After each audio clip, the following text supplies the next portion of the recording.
नमस्कार। मेरे इस नॉलेज वर्ल्ड यूट्यूब चैनल पर एक बार पुनः आप लोगों का स्वागत है। आज हम लोग चर्चा करते हैं बीए पार्ट 1 सेकेंड सेमेस्टर में स्वतंत्रता का सिद्धांत।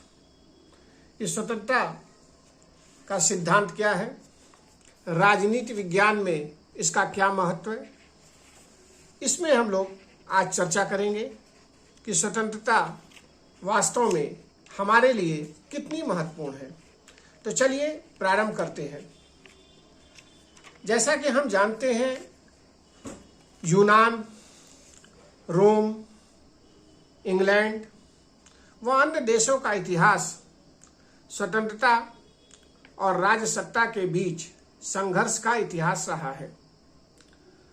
प्रसिद्ध अंग्रेज विचारक हर्बर्ट स्पेंसर ने अपने ग्रंथ व्यक्ति बनाम राज्य, मैन वर्सेज द स्टेट में यह कहा है कि व्यक्ति और राज्य ये दो परस्पर विरोधी विचारधाराएं हैं या परस्पर दो विरोधी शिविर हैं और इन दोनों के बीच निरंतर संघर्ष चलता रहा है।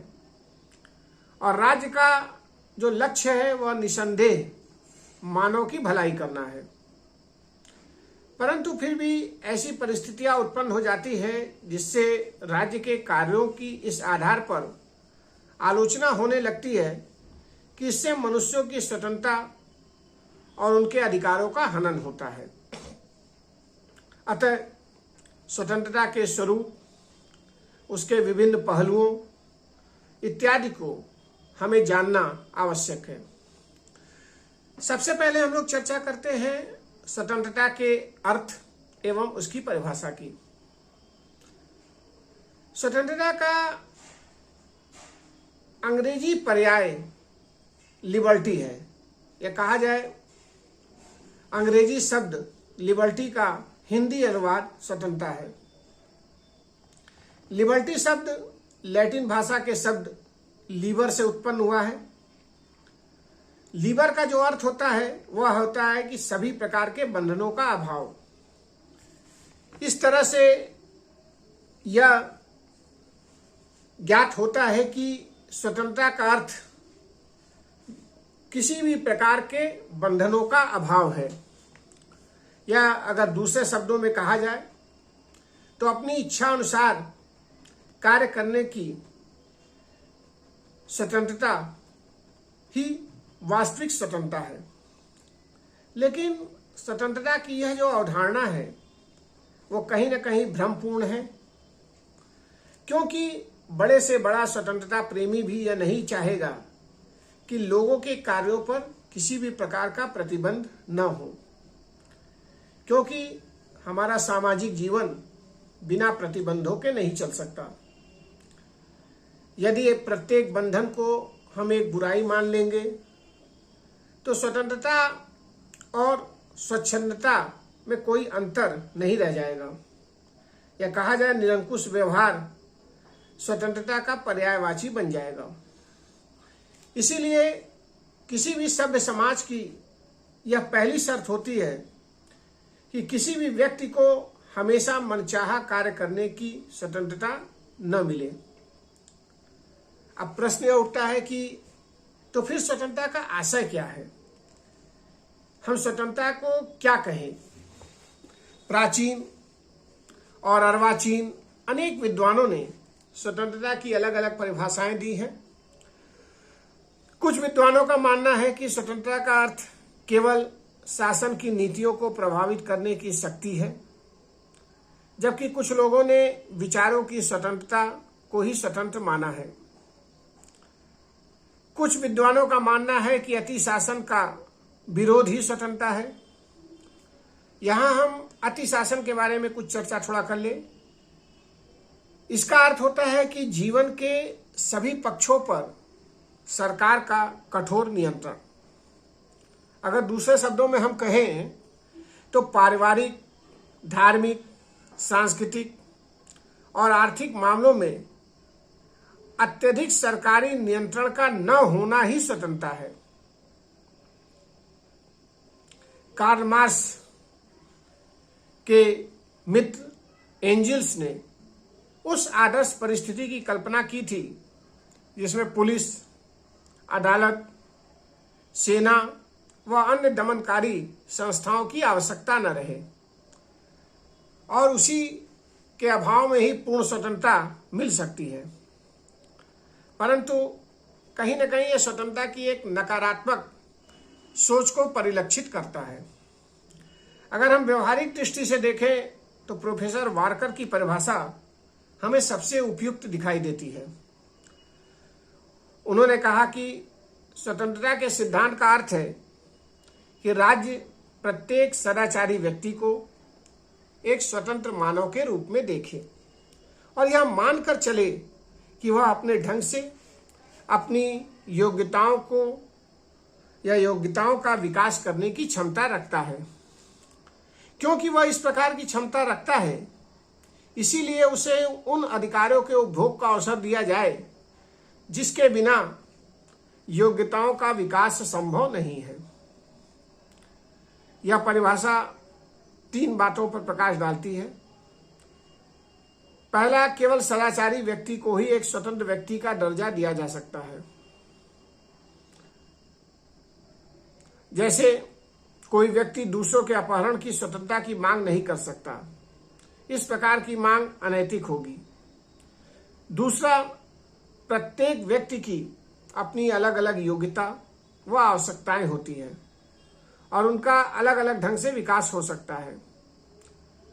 तीसरा, इन अवसरों को जुटाने के लिए राज्य के द्वारा मनुष्यों को कुछ अधिकार दिए जाते हैं। जहां तक लास्की की बात है तो उसने भी अपनी परिभाषा में लगभग इन्हीं तत्वों पर प्रकाश डाला है।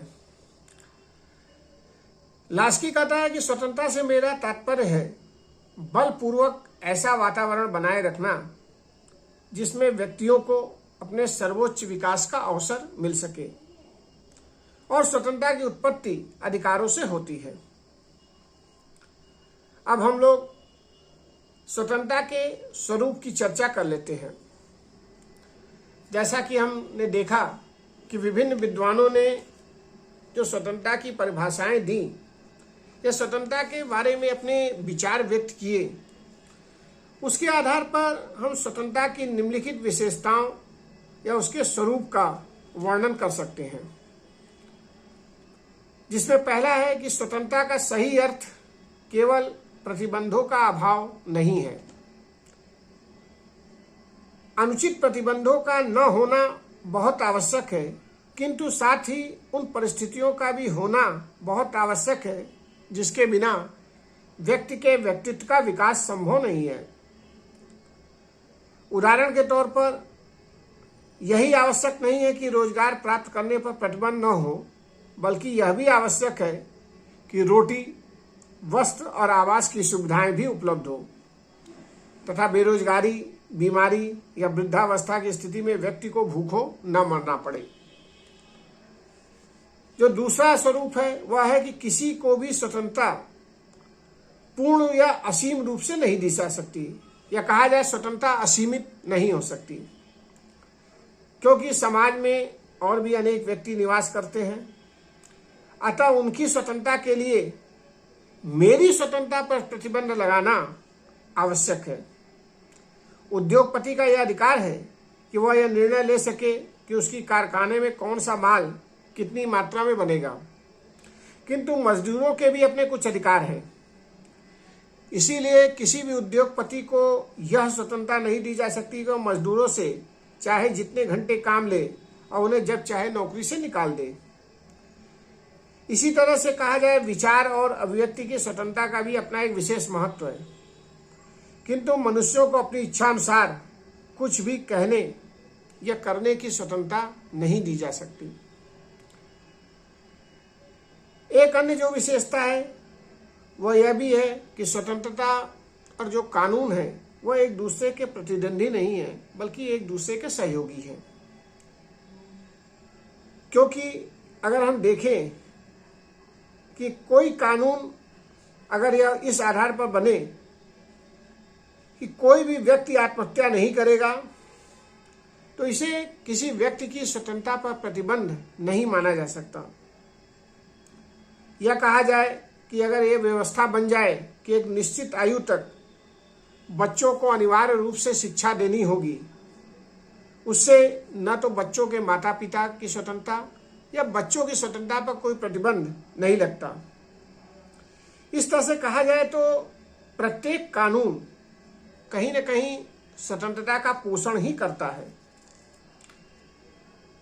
ऐसे अनेक उदाहरण भी दिए जा सकते हैं कि राज्यों ने अन्यायपूर्ण कानून बनाए अथवा न्याय संगत कानूनों को अन्यायपूर्ण ढंग से लागू किया।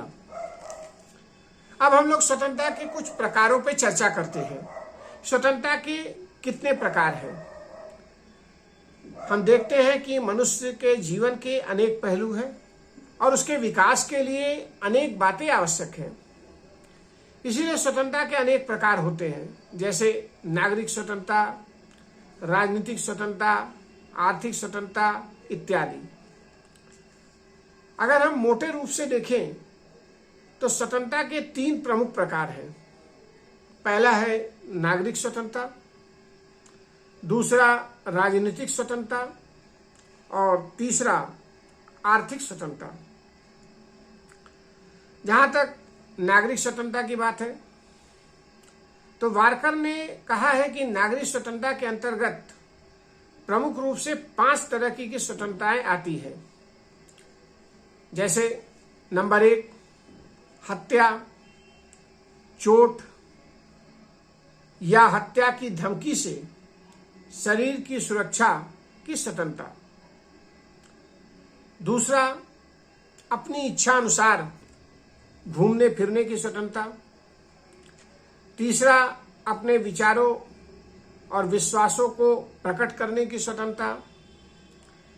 चौथा कोई भी धर्म अपनाने या उस धर्म का पालन करने की स्वतंत्रता।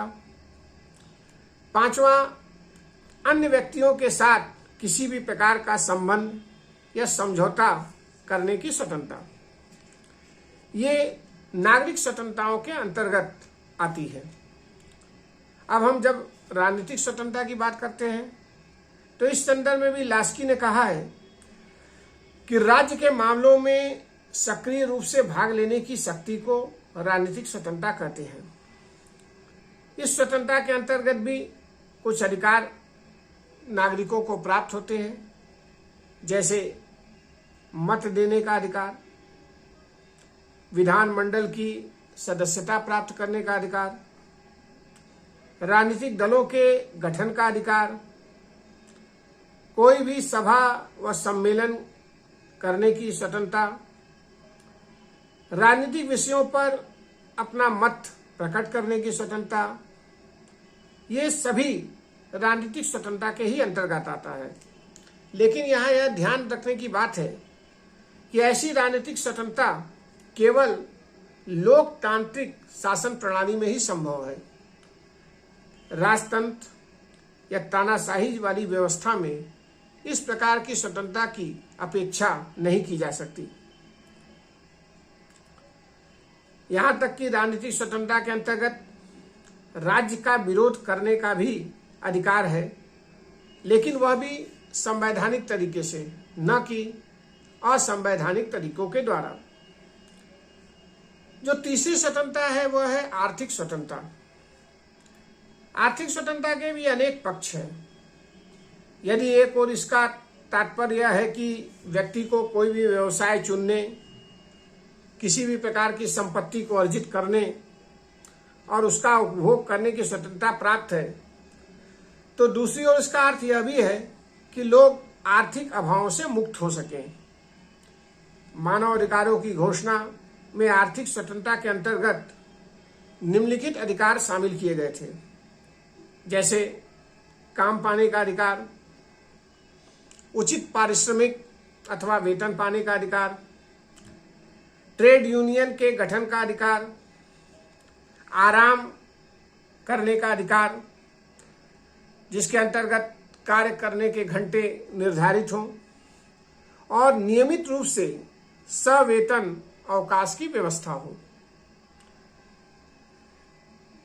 हम देखते हैं कि ये जो स्वतंत्रता के तीनों रूप हैं, कहीं न कहीं इसकी शुरुआत 18वीं व 19वीं शताब्दी में उदार लोकतंत्र के समर्थकों ने की। और जहां तक मार्क्सवादियों की बात है तो उन्होंने आर्थिक स्वतंत्रता को कहीं ज्यादा प्राथमिकता दी। यहां तक कि हेरल्ड लास्की ने आर्थिक स्वतंत्रता को औद्योगिक स्वशासन के साथ संबद्ध कर दिया।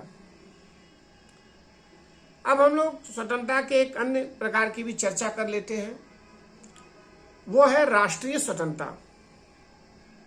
राष्ट्रीय स्वतंत्रता का तात्पर्य है कि प्रत्येक राष्ट्र स्वतंत्र हो, उसे अपने स्वशासन का अधिकार हो, वह किसी राज्य के अधीन न हो इत्यादि। एक तरह से कहा जाए तो प्रत्येक राष्ट्र के पास अपनी संप्रभु शक्ति होनी चाहिए। स्वतंत्रता का यह जो सिद्धांत है वो कहीं न कहीं साम्राज्यवाद का विरोधी है। द्वितीय विश्व युद्ध के दौरान जो अटलांटिक चार्टर बना, उसके घोषणा पत्र में भी यह कहा गया था कि सभी राष्ट्र अपनी इच्छा अनुसार अपनी सरकार का स्वरूप निर्धारित करने के लिए स्वतंत्र है। इस तरह से हम देख सकते हैं कि जो स्वतंत्रता का सिद्धांत है वो कहीं न कहीं वास्तव में अत्यधिक उलझा हुआ है।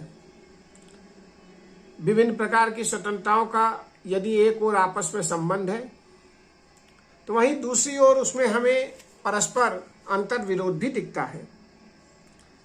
जैसे उदाहरण के तौर पर हम देखें तो नागरिक व आर्थिक स्वतंत्रताओं का टकराव संभव है। एक ओर जहां नागरिक स्वतंत्रता के अंतर्गत मालिक को यह अधिकार प्राप्त है कि वह मजदूरों से उनके वेतन के विषय में चाहे जैसा करार या अनुबंध करे, किंतु आर्थिक स्वतंत्रता के अंतर्गत मजदूरों को एक न्यूनतम वेतन की मांग करने का भी अधिकार है। इसीलिए अनेक बार हम देखते हैं कि नागरिक व राजनीतिक स्वतंत्रताओं के बीच भी परस्पर संघर्ष हो जाता है, क्योंकि प्रत्येक पक्ष अपनी मांग को न्यायोचित मानता है। इसीलिए अक्सर यह निर्णय कर पाना बड़ा कठिन होता है कि ऐसी स्थिति में क्या किया जाए। अब हम लोग स्वतंत्रता के जो दो प्रमुख सिद्धांत हैं, नकारात्मक और सकारात्मक सिद्धांत, इस पर भी थोड़ी चर्चा कर लेते हैं। शब्दार्थ की दृष्टि से देखें तो स्वतंत्रता का अर्थ होता है बंधनों का अभाव। इसका आशय यह है कि मनुष्य के विचारों और उसके कार्यों पर किसी भी प्रकार का प्रतिबंध न हो, परंतु निश्चय यह परिभाषा पूर्ण नहीं है। परंतु फिर भी अनेक ऐसे विचारक हैं जिन्होंने स्वतंत्रता के नकारात्मक पक्ष पर अधिक बल दिया है, और वहीं दूसरी ओर ऐसे विचारक भी हैं जो स्वतंत्रता को प्रतिबंधों का अभाव नहीं बल्कि अवसरों की उपस्थिति मानते हैं। यहाँ हम इन दोनों विचारधाराओं का संक्षेप में थोड़ा अध्ययन कर लेते हैं। तो सबसे पहले हम लोग प्रारंभ करते हैं स्वतंत्रता का नकारात्मक सिद्धांत।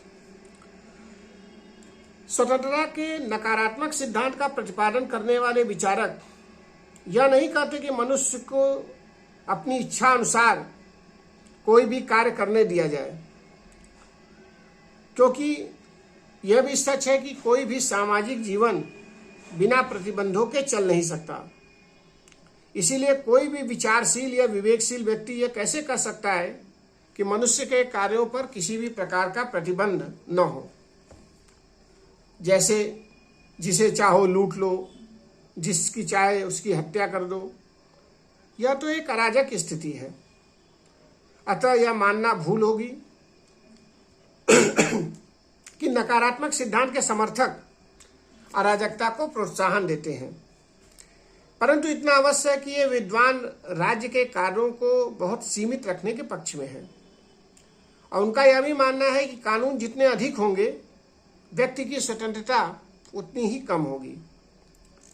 नकारात्मक सिद्धांत के प्रतिपादकों में विशेष रूप से lock, Adam Smith, Spencer, Macaulay इत्यादि विचारकों के नाम लिए जा सकते हैं। लॉक का मानना था कि प्रत्येक व्यक्ति को जीवन, स्वतंत्रता और संपत्ति का अधिकार मिला हुआ है और यह प्राकृतिक अधिकार है। संपत्ति और स्वतंत्रता पर लॉक ने इतना अधिक बल दिया कि माना जाता है कि जैसे उसने ये मान लिया था कि यह अधिकार असीमित है और उसने कहा कि राज्य का गठन इन अधिकारों की रक्षा के लिए ही किया गया है।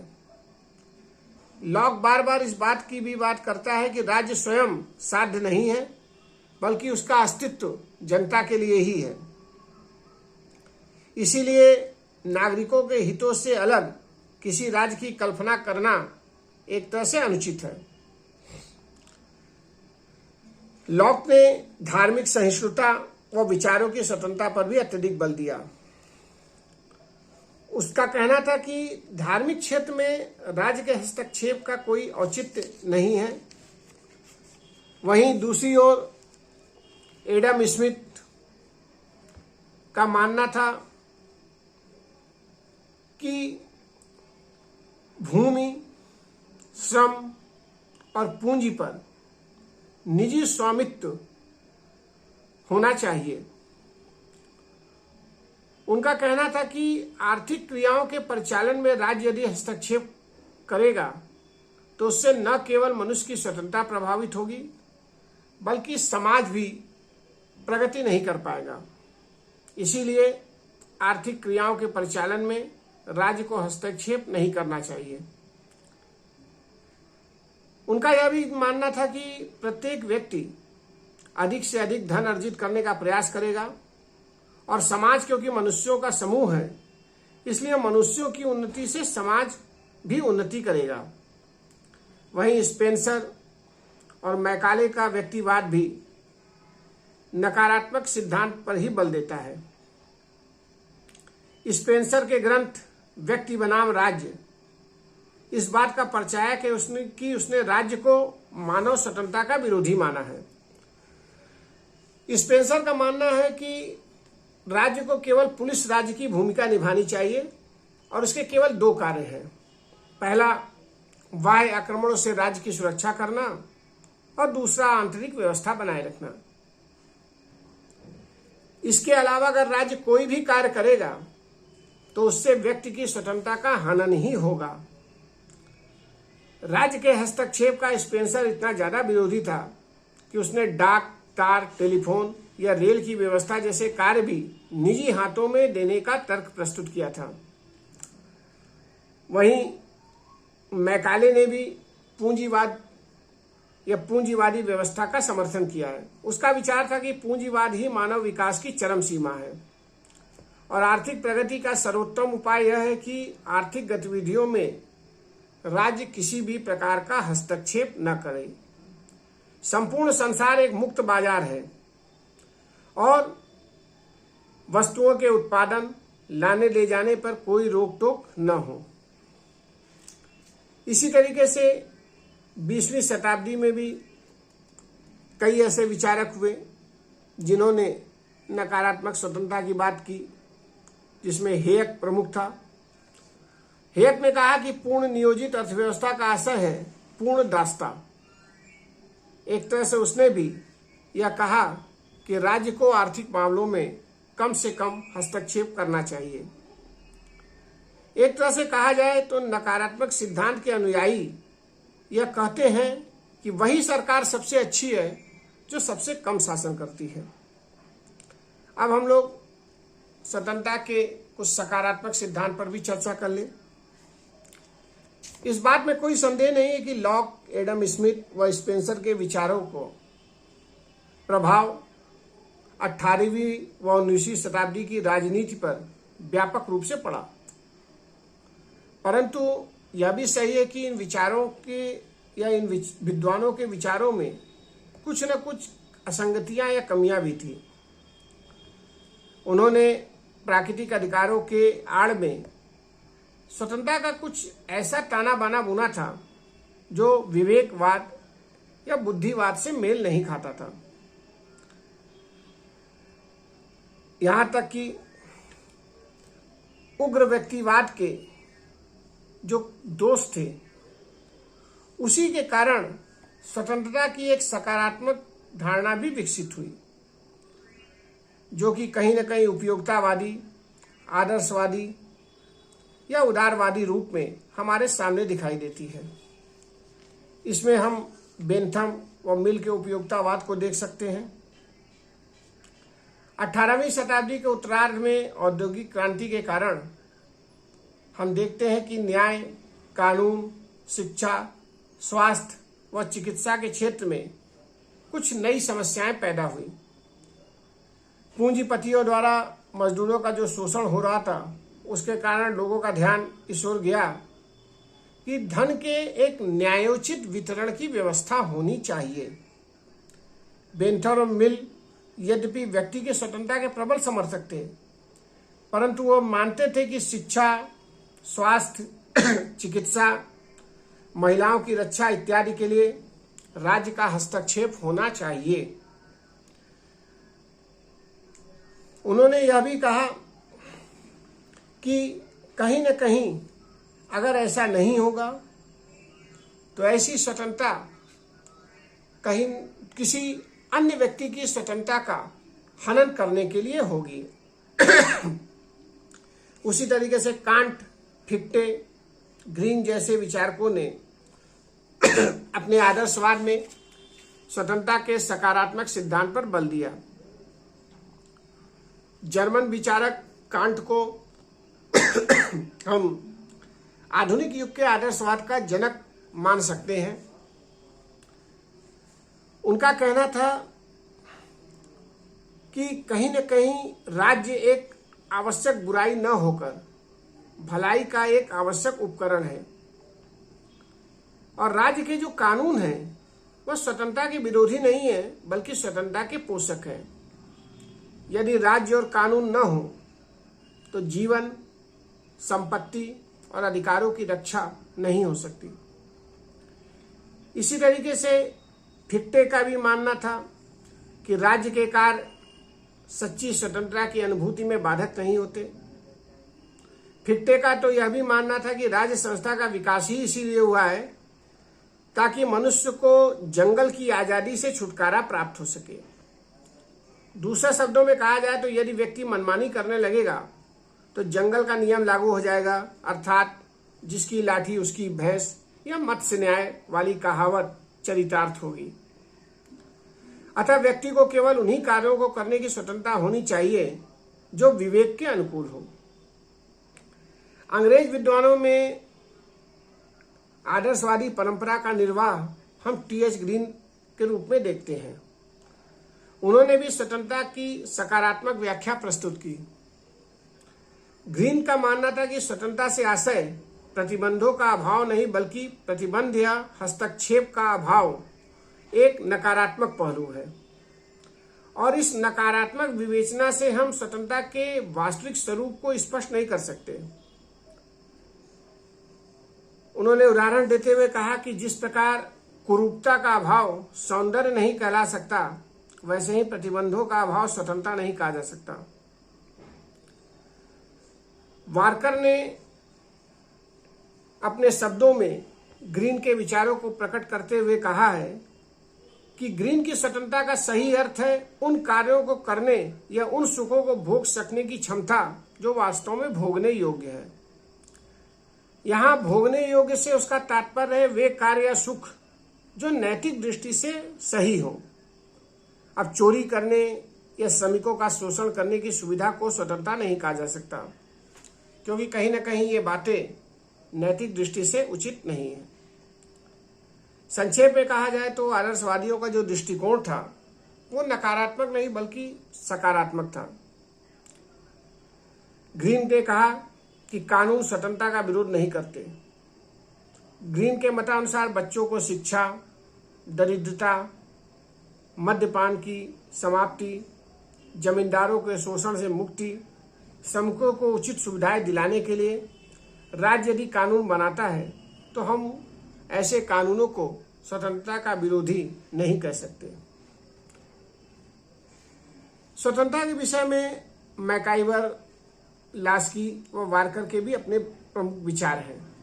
जहाँ तक मैकाइवर की बात है तो मैकाइवर ने राज्य के कार्यों का जो विवरण दिया है उससे यह स्पष्ट होता है कि वह राज्य को मानव की भलाई का साधन मानता है। एक तरह से वह लोक कल्याणकारी राज्य की अवधारणा से प्रभावित है।